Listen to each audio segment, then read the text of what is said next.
ABTA test paper 2025 Bangla page নম্বর 542।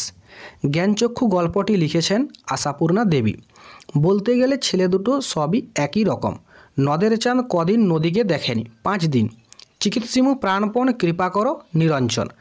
আয় আরও বেঁধে বেঁধে থাকি কবিতার উৎস নির্ণয় করো। জলই পাষাণ হয়ে আছে, তোমায় নিয়ে বেড়াবে গান নদীতে দেশ গায়ে। আদিতে ফাউন্টেন পেনের কী নাম ছিল? Reservoir pen. ছেলেবেলায় লেখককে কার লেখা বাংলা জ্যামিতি পড়তে হয়েছিল? ব্রহ্মমোহন মল্লিক। কত সালে কলিকাতা বিশ্ববিদ্যালয়ে পরিভাষা সমিতি গঠিত হয়েছিল? 1936। কালিয়া আমি কুস্তি লড়তে চাই না। চিহ্নিত পদটি সম্বোধন পদ, তাই ওখানেই দাঁড়িয়ে আছেন স্থানাধিকরণ। সিংহধার সমস্ত পদটির সমাসের নাম না, এটি মধ্যপদলোপী কর্মধারায় সমাস। ইন্দ্রজিৎ সমস্ত পদটির ব্যাসবাক্য ইন্দ্রকে জয় করেছে যে। কিংবদন্তির দাবাড়ু বিশ্বনাথন আনন্দ ছাত্রের সাফল্যে দারুণ খুশি, এটি সরল বাক্য। বাক্যস্থিত অর্থ সম্পর্কযুক্ত পদগুলি যথাযথ পদক্রম অনুযায়ী অবস্থান করলে বাক্যের যে শর্ত পূরণ হয় তার নাম আসত্তি। যে বাচ্যে ক্রিয়ার ভাব প্রাধান্য পায় তা হচ্ছে ভাববাচ্য। প্রথম প্রশ্ন, গায়ে কাটা দিয়ে উঠল তপনের। কেন তপনের গায়ে কাটা দিয়ে উঠল? নতুন মেসোমশাইকে দেখে তপন গল্প লেখার অনুপ্রেরণা পায়, তাই সবাই দুপুর বেলায় যখন নিথর হয়ে পড়ে তখন তপন চুপি চুপি 3 তলার সিঁড়িতে বসে আস্ত একটা গল্প লিখে ফেলে। নিজের লেখা গল্প পড়ে তার মনে হয় যেন হুবহু লেখকের মতোই, তার লেখক হতে আর বাধা নেই। এই অনুভব তার গায়ে কাটা দিয়ে ওঠে এবং মাথার চুল খাড়া হয়ে যায়। একটা আতঙ্কের হল্লা বেজে উঠেছিল। কোথায় একটা আতঙ্কের হল্লা বেজে উঠেছিল? চকের বাসস্ট্যান্ডের কাছে একদিন ঠিক দুপুরবেলায় একটা উন্মাদ পাগলের আচরণে আতঙ্কের হল্লা বেজে উঠেছিল। তাছাড়া আমার বড় লজ্জা এই যে, বক্তার বড় লজ্জা কী ছিল?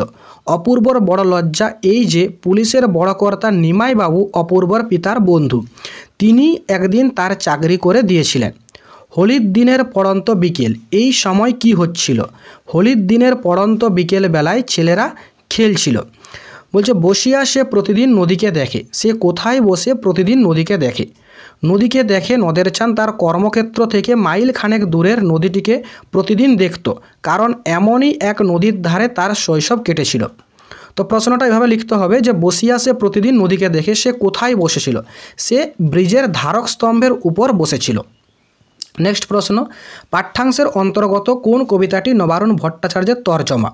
নবারুণ ভট্টাচার্যের অনুদিত বিদেশি ফুলের রক্তের ছিটে কাব্যগ্রন্থ থেকে অসুখী একজন কবিতাটি তর্জমা করেছেন।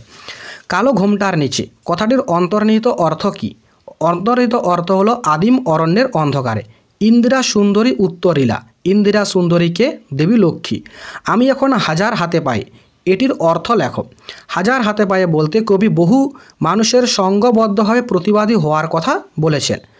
জীবন হারা অসুন্দরে ছেদন করতে কে আসছে? ছেদন করতে নবীন আসছে। এরপরে প্রবন্ধের প্রশ্ন রয়েছে, তাই নিয়ে আমাদের প্রথম লেখালেখি। কি কি নিয়ে শৈশবে লেখকদের প্রথম লেখালেখি?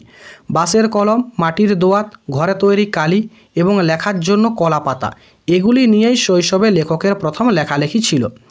লাঠি তোমার দিন ফুরিয়াছে, উক্তিটি কার? উক্তিটি বঙ্কিমচন্দ্র চট্টোপাধ্যায়ের। যথাযথ বাংলা অনুবাদে প্রকাশ করবার চেষ্টা করেন। কাদের উদ্দেশ্যে একথা বলা হয়েছে? লেখকদের উদ্দেশ্যে। তাদের মোটামুটি 2টি শ্রেণীতে ভাগ করা যেতে পারে।